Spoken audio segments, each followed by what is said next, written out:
आइए अब हम व्यापारिक देय आवर्त अनुपात पर चर्चा करते हैं।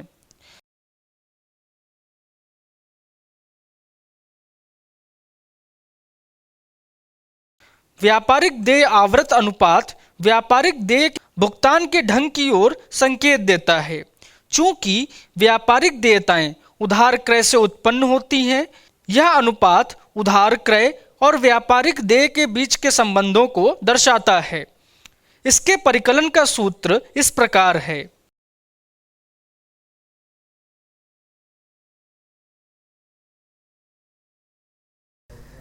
मैं इस पंक्ति को पुनः दोहरा रहा हूं।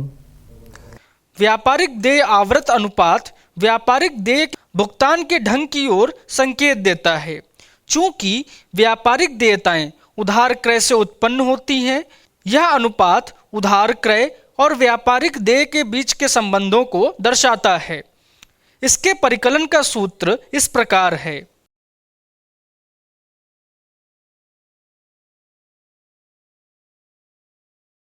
व्यापारिक देय आवर्त अनुपात बराबर निवल उधार क्रय बटा औसत व्यापारिक देय, जहां औसत देय बराबर प्रारंभिक लेनदार और देय विपत्र प्लस अंतिम लेनदार और देय विपत्र बटा 2।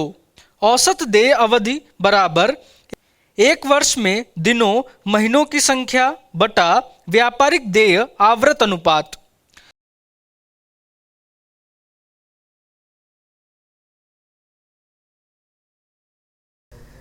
मैं इस पंक्ति को पुनः दोहरा रहा हूं।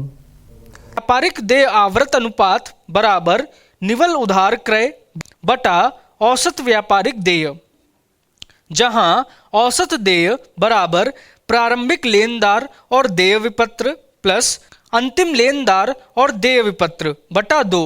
औसत देय अवधि बराबर एक वर्ष में दिनों महीनों की संख्या बटा व्यापारिक देय आवर्त अनुपात।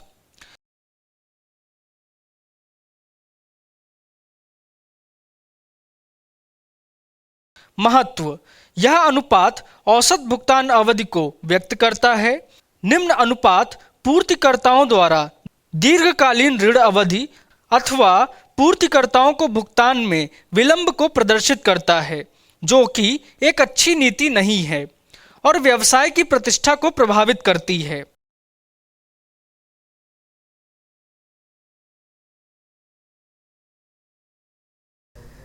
मैं इस पंक्ति को पुनः दोहरा रहा हूं। महत्व: यह अनुपात औसत भुगतान अवधि को व्यक्त करता है। निम्न अनुपात पूर्तिकर्ताओं द्वारा दीर्घकालीन ऋण अवधि अथवा पूर्तिकर्ताओं को भुगतान में विलंब को प्रदर्शित करता है, जो कि एक अच्छी नीति नहीं है और व्यवसाय की प्रतिष्ठा को प्रभावित करती है।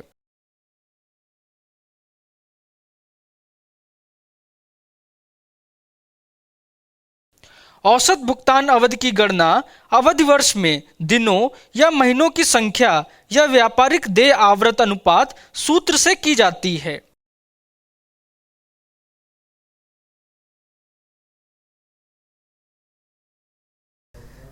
मैं इस पंक्ति को पुनः दोहरा रहा हूं। औसत भुगतान अवधि की गणना अवधि वर्ष में दिनों या महीनों की संख्या या व्यापारिक देय आवर्त अनुपात सूत्र से की जाती है।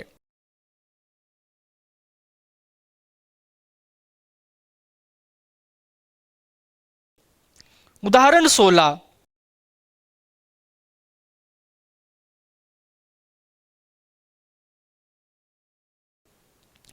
निम्नलिखित आंकड़ों से व्यापारिक देय के आवर्त अनुपात का परिकलन कीजिए।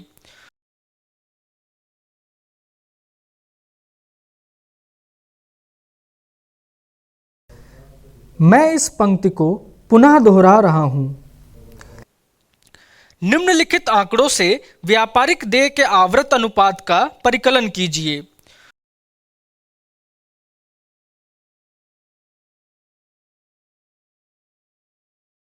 उधार क्रय 2016-17 के दौरान 12 लाख रुपए, 1 अप्रैल 2016 को लेनदार 3 लाख रुपए, 1 अप्रैल 2016 को देय विपत्र 1 लाख रुपए, 31 मार्च 2017 को लेनदार 1,30,000 रुपए, 31 मार्च 2017 को देय विपत्र 70,000 रुपये।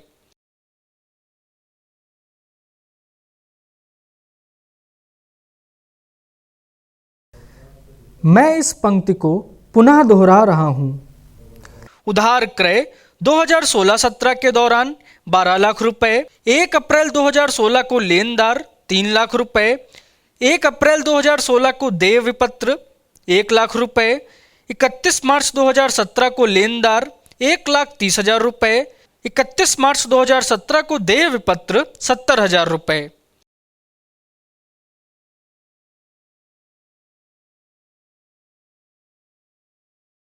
हल व्यापारिक देय आवृत अनुपात बराबर निवल उधार क्रय बटा औसत व्यापारिक देय बराबर 3 लाख रुपए। औसत व्यापारिक देय बराबर प्रारंभिक लेनदार प्लस प्रारंभिक देय विपत्र प्लस अंतिम लेनदार प्लस अंतिम देय विपत्र बटा 2 बराबर 3 लाख रुपए प्लस 1 लाख रुपए प्लस 1,30,000 रुपए प्लस 70,000 रुपए बटा 2 बराबर 3 लाख रुपए। व्यापारिक देय आवृत अनुपात बराबर 12 लाख रुपए बटा 3 लाख रुपए बराबर 4 गुणा।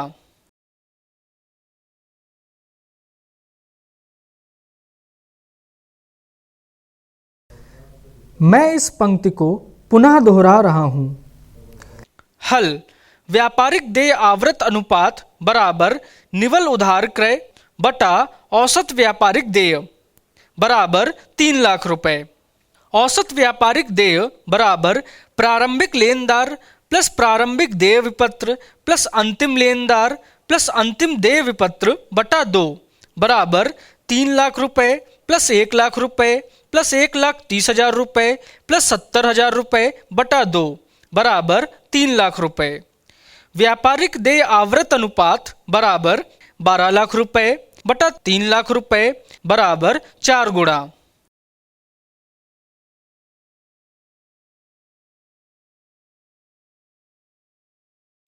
उदाहरण 17।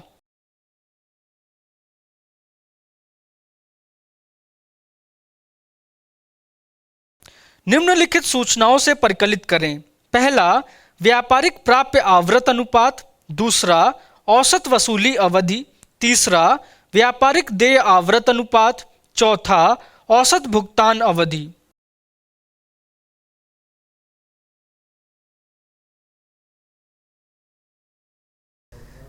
मैं इस पंक्ति को पुनः दोहरा रहा हूँ।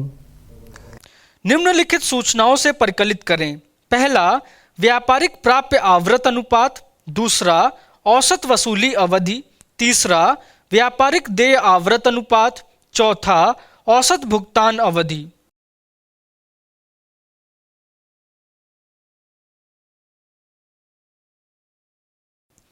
प्रचालन से आगम 8,75,000 रुपये, लेनदार 90,000 रुपये, प्राप्य विपत्र 48,000 रुपये।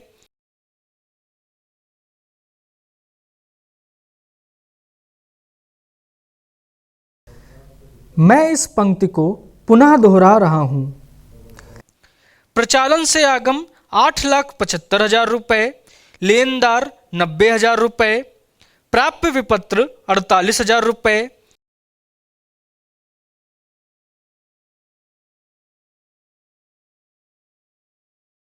देय विपत्र 52,000 रुपये, क्रय 4,20,000 रुपये, देनदार 59,000 रुपये।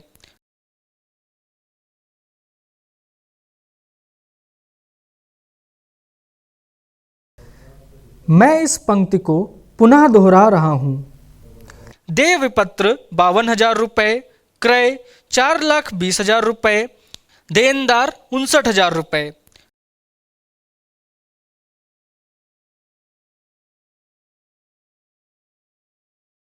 व्यापारिक प्राप्य आवृत अनुपात बराबर प्रचालन से निवल उधार आगम बटा औसत व्यापारिक प्राप्य बराबर 8,75,000 रुपये बटा 59,000 रुपये प्लस 48,000 रुपये बराबर 8.18 गुणा।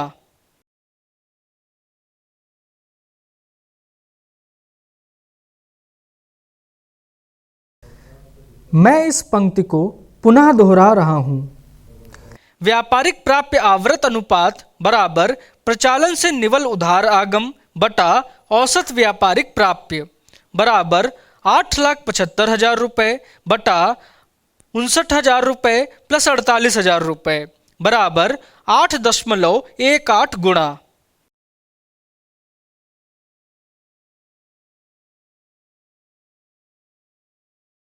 औसत व्यापारिक प्राप्यों को परिकलित करने के क्रम में आंकड़ों को 2 से विभाजित नहीं किया गया है।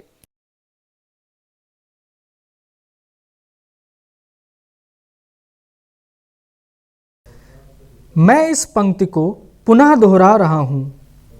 औसत व्यापारिक प्राप्यों को परिकलित करने के क्रम में आंकड़ों को 2 से विभाजित नहीं किया गया है।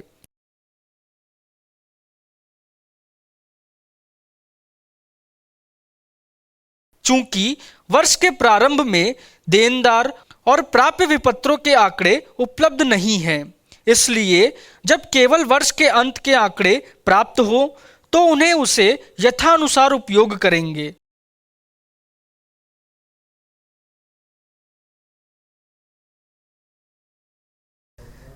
मैं इस पंक्ति को पुनः दोहरा रहा हूं। चूंकि वर्ष के प्रारंभ में देनदार और प्राप्य विपत्रों के आंकड़े उपलब्ध नहीं हैं, इसलिए जब केवल वर्ष के अंत के आंकड़े प्राप्त हो तो उन्हें उसे यथानुसार उपयोग करेंगे।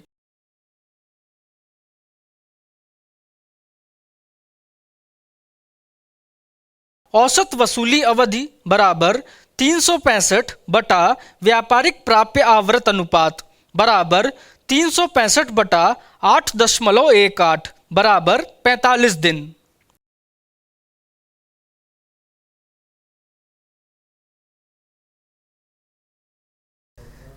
मैं इस पंक्ति को पुनः दोहरा रहा हूं।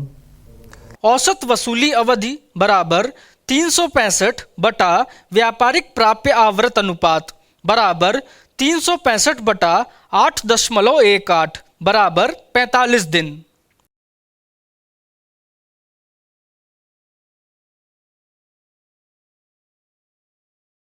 तीसरा व्यापारिक देय आवृत अनुपात बराबर क्रय बटा औसत व्यापारिक देय बराबर क्रय बटा लेनदार प्लस देय विपत्र बराबर 42,000 रुपये बटा 90,000 रुपये प्लस 52,000 रुपये बराबर 4,20,000 रुपये बटा 1,42,000 रुपये बराबर 2.96 गुणा।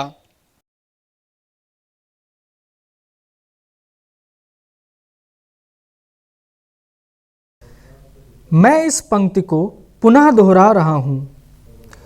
तीसरा व्यापारिक देय आवृत अनुपात बराबर क्रय बटा औसत व्यापारिक देय बराबर क्रय बटा लेनदार प्लस देय विपत्र बराबर 42,000 रुपये बटा 90,000 रुपये प्लस 52,000 रुपये बराबर 4,20,000 रुपये बटा 1,42,000 रुपये बराबर 2.96 गुणा।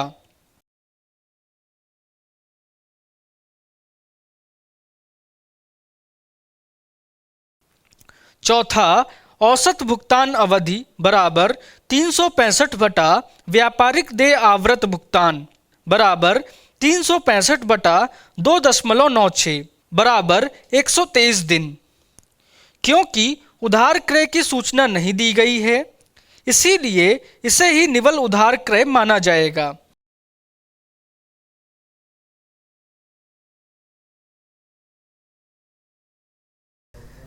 मैं इस पंक्ति को पुनः दोहरा रहा हूं।